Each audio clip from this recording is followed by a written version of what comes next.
Welcome to channel AMEC, your insight to the Australian visa system.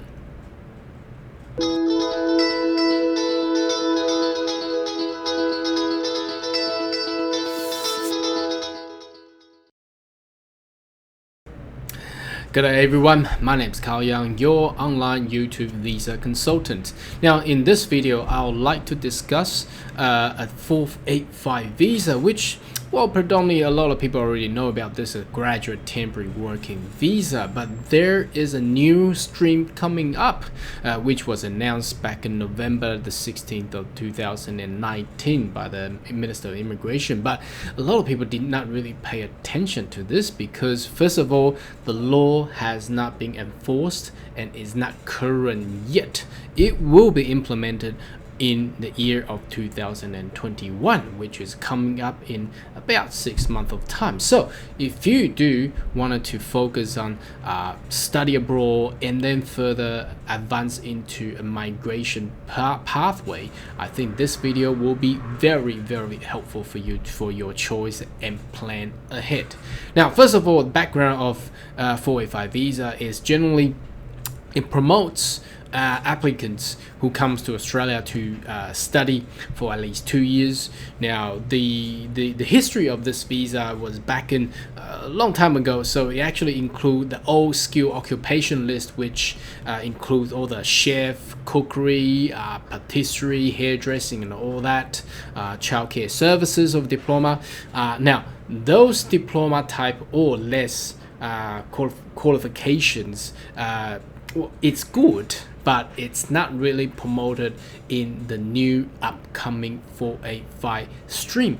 Why am I saying that? Because under that, if your qualification is only achieved by a certificate or diploma level, you are only deemed to be able to lodge a 485 visa, which allows you for only 18 months. Now, immigration has changed a bit. So a couple of years ago, they start to introduce this new stream called post-study work, so PSW. You can search PSW, you'll find this. So as long as you study something for at least 2 years and the qualification is above bachelor, you'll be able to gain 2 years of 485 visa straight away. So that's 24 months compared to 18 months. Now 2019, when they do the changes, obviously you know about they have cut a lot of visa quotas for the skill and independent for 189 and 190, and they are looking to insert it to and promote into a new category visa called the subclass 491. Now that's for promoting regional, and in advancing that stream ahead, the assisting visa, the bridging visa between study and student visa and 491 is 485. Now, the good part about 485 here is that they have introduced a new second term of this 485 visa, which allows you to extend your 485 visa if you choose to study in regional Australia by means of having a qualification of bachelor or above. Now that gives an incentive of another 12 months or perhaps another 24 months, and that's what we're going to discuss today. So there are different categories. Let's go into the immigration webpage and have a look what says inside.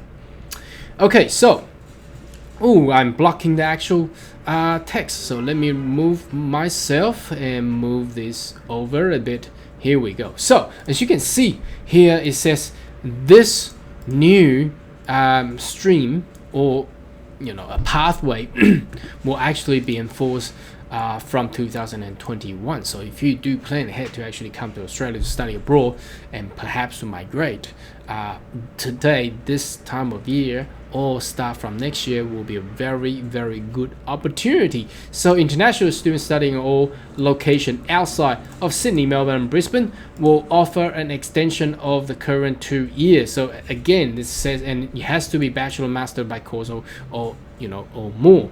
So Sydney, Melbourne, Brisbane, I'm sorry, no more incentive, but it doesn't mean that you can't go there. You can still go there, but the only thing is that you can only have one term of 485 visa, which is only 2 years. But if you do choose other campuses other than Brisbane, Sydney, and Melbourne, there will be incentive coming up in 2021. So international student graduates from study and live in category 2. Now, what is category 2? We will discuss that, which is down right here. And if you study in an area which is category 2, you can actually get additional year, that's 12 months. But if you study and live in category 3 areas, you will get additional 2 years and on your second term of the temporary graduate visa, which is 4 years. That's massive, because 4 years you can actually accrue a lot of work experiences, and during that time you'll be able, if you have work there, you'll be able to transfer into 482, you'll be able to transfer into 494, and you'll be able to transfer to 491 or perhaps 190, which is the longer you stay, the longer you have the work visa, the better opportunity that you can actually create and accrue for your migration pathway. Now, looking into the regions, the major city is obviously category 1.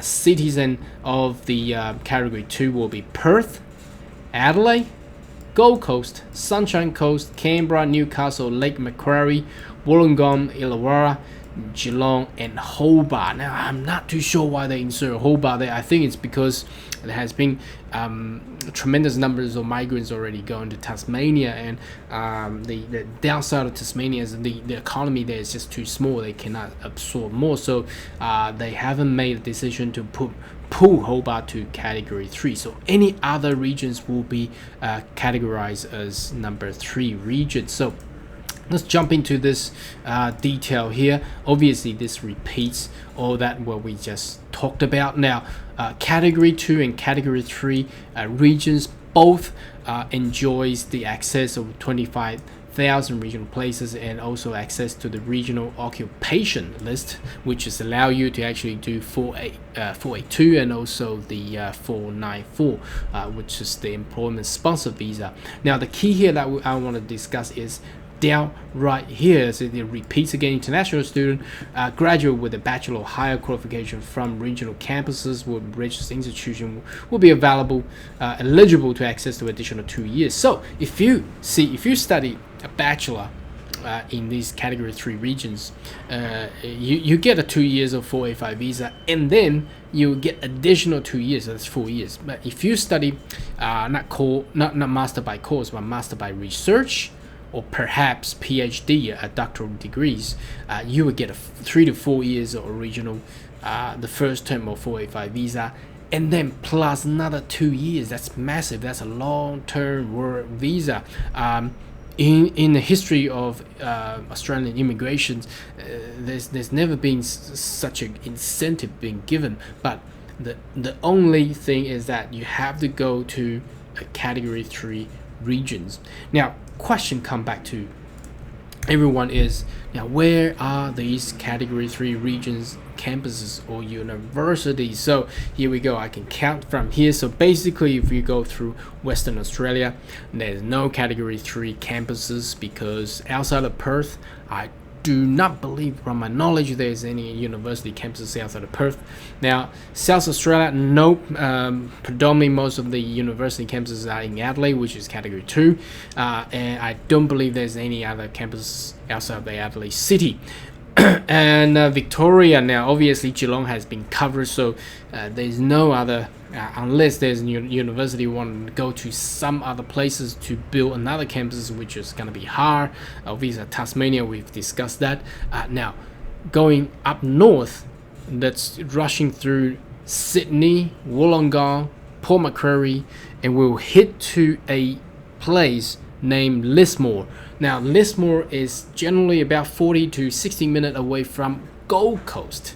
Now, Gold Coast is a category 2, but Lismore is regional, but it's not category 2. So Lismore will be under category 3. Now, the beauty of this is there is a Southern Cross University in Lismore. So choosing Lismore to study in the Southern Cross University you'll be incentivized and be eligible to access that new stream and extra 2 years of working visa. Now, if we're going up north, we'll hit Gold Coast, obviously no. Brisbane, no. And we go further to Sunshine Coast, that's still category 2. And there is a region on the west side of Brisbane, which is called Toowoomba. There's a new University of Southern Queensland, okay, USQ, which is under category 3 as well. You can choose that too. And I do know that UQ University Queensland does have a campus in Gatton. Now Gatton is in regional as well, and it's not within those categories we have seen, so that will be again category 3. But the only courses I can pick in Gatton campuses for UQ are predominantly all the agricultural related courses. So if you're interested in agriculture, you probably can pick UQ. That would be the best bet, and the top quality courses and university, and in a category 3 regional center. Now if we go upwards, you will hit Rockhampton, which is central Queensland, and Townsville, and also Cairns, and these 3 places are also category 3. So the university you can pick will be Central Queensland University, and there's also a James Cook University up in Townsville and Cairns that you can pick. That's also a category 3 regions. Now if we go west into the middle, you hit Northern Territory. So University of Darwin obviously will be as a category 3 visa. So again, let me repeat, that will be a Southern Cross University, USQ, UQ, CQU, JCU, and University of Darwin. This university campuses will allow you to access to that category 3 regions and incentive for 485 visa. Now, should you have more question or query, more than welcome to leave a comment right down below. And finally, I would like to invite you to consider subscribe to my video and the channel. So once we have more insight and information and news, you will be the next one be available to actually know about it. I'll see you in the next video. Goodbye.